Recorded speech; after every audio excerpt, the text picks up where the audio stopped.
What's going on, everyone? It is Will of Very Great Software. If you guys are new to the channel, please subscribe and hit that like bell, notification bell, whatever you want to do.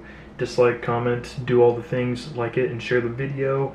So in this video, we are continuing on with our series on creating a desktop using Heroku, Docker, and NodeJS. So yeah, let's get into that. So the very first thing that we're going to be doing, since we're going to be creating a Node.js application, sorry if you can hear my dog, he likes to be the doorbell. I'm going to be going to the desktop here. Actually, I'm gonna go back to documents, and okay, so here I will just make a directory, and I'll name that verygreatsoftware.com. Okay. And then I'll cd into that. Sorry, my throat's a little phlegmy right now. Then we're going to npm init. Yeah, package name is that. Okay. Description. We don't really need to do all this because we're not really actually creating a module. We're just creating a server. And well, let's have the entry point be server.js. Test command, we don't really have one yet. I don't think I'm going to set one up either. Git repository. We're not going to do that up. We are going to have a Git repository, but I'm not going to set it in through the package.json. Keywords, don't really need that. Author, don't really need that. License, nope. Is that okay? Yes. Okay, so now what we need to do is we need to open up our folder here.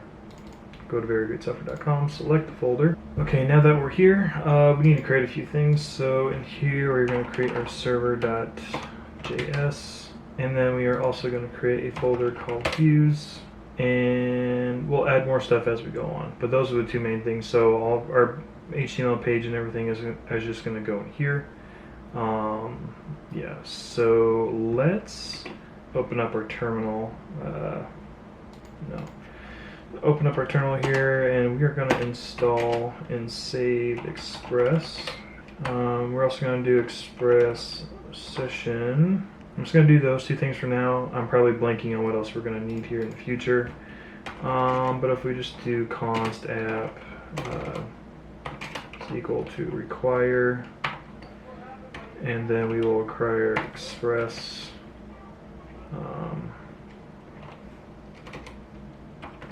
Actually, let's make this express.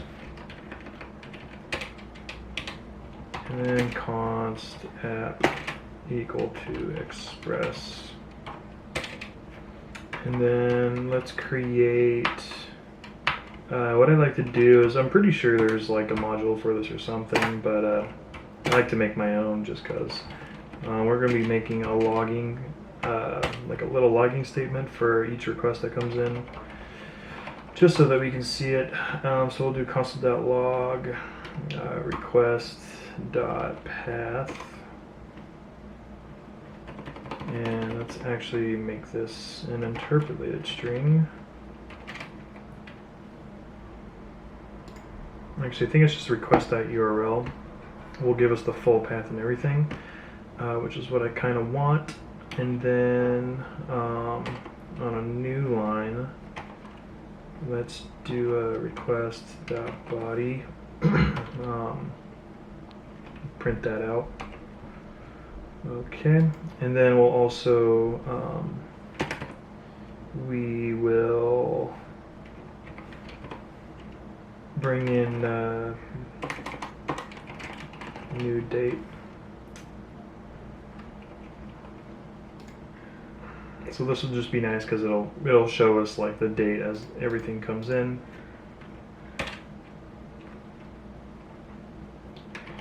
And then let's just create our first route here. So we'll do request, response, and then do a response.send, or let's just do response.json.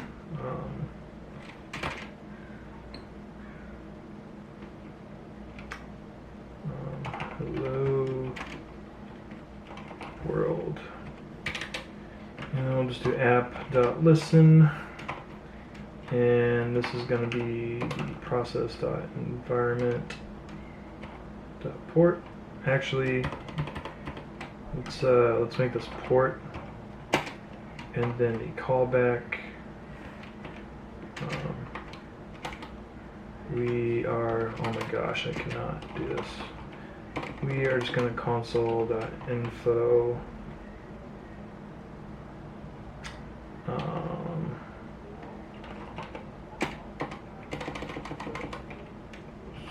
Started on port,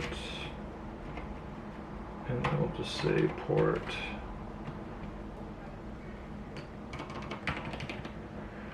Okay, and then up at the very top here, before require, let's make another const of port and have that be equal to the process. This is going to be important later. Process.port, and let's just give it probably like a default value of, I don't know, everyone likes 8080, but let's just do 3000. Okay. Because basically the reason why we're going to be doing this is because within Heroku is actually going to be passing in an environment variable of port, and then we need to use that within our Docker container and have that be exposed outwards. If we don't do this, then you can't really hit your Heroku site, your Heroku app that you're trying to hit. Because I tried doing this on my own, like I just tried setting it to some random number like 3000 or 8080 and figured out that it didn't work. So yeah, we need to be able to use process environment port here. That's going to be important when we get to Heroku. Okay, so now that we have just a really basic thing set up, let's go to package.json, and within our scripts, let's create a start and say node node server.js. Okay, and I can come down here and say npm start. Hopefully this will work. Oh, I'm stupid. Okay, up here at our logging thing, you need to call next. Yeah, because this is the request that's coming in, this is the response that's going out, and then next is where you can chain routers. So this router is going to be coming. This is going to be the very first router within the request. So when the request comes in, it's going to be using this one first. So it just kind of goes in order, and then it also just goes on matching as well. So it's going to be going to the next available router that it should be going to. And since the path matches this, it's going to be going to this next router right here. So let's restart this. Okay, you can see here that, yeah, we got a response back. Cool. Alright, so what's really annoying when doing development work before you actually put your stuff in production is you kind of saw what I already did, right? So I would have like my app running, and then I would make a change, and then after I make a change in my file, I would need to stop the process and then restart it.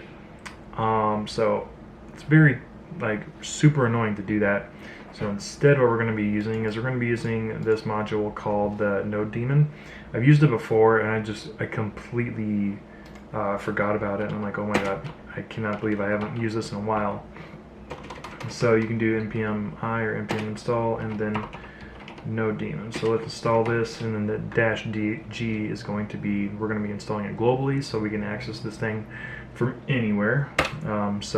Or you can save it to, or you can do like a save dev if you wanted to. Don't save it within your package.json. Like you don't want to save it in your dependencies because you're not really dependent on it, on like NodeDaemon working in production. You're dependent on it when you're developing, right? So yeah, so we're going to install that globally. And then, or you can do it in a save dev if you want, so it would be in your dev dependencies.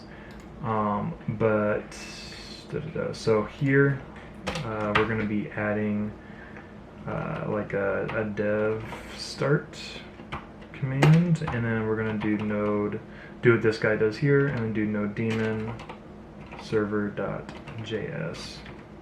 Okay, so now if we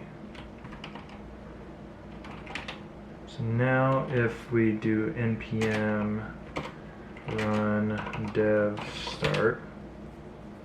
Okay, so it started up our server. And then if we go to localhost 3000, we get data back, and then say I wanted to copy this, right? And then do something like echo,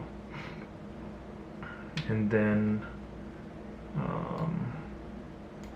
we would do like request dot I think it's query, yeah, query.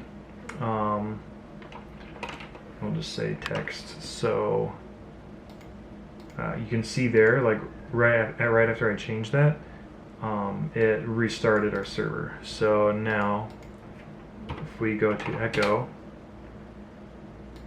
okay, it didn't return anything because I didn't put in a query parameter. But if we go to echo, text is equal to hello.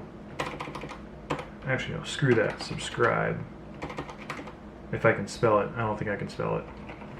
Subscribe. Boom, we got our echo back. We don't need to change anything at all. And if we wanted to remove it here, save, it'll automatically restart our app for us. Super helpful. So if we try to go here, cannot get echo.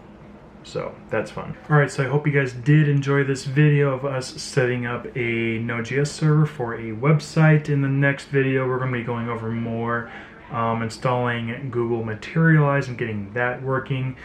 And actually working with the Express session, as well as creating our first pug template. So again, I hope you guys enjoyed it. Like the video, dislike the video, comment the video, share the video. So please subscribe if you guys can. And I will see you guys in the next video in the series. Bye.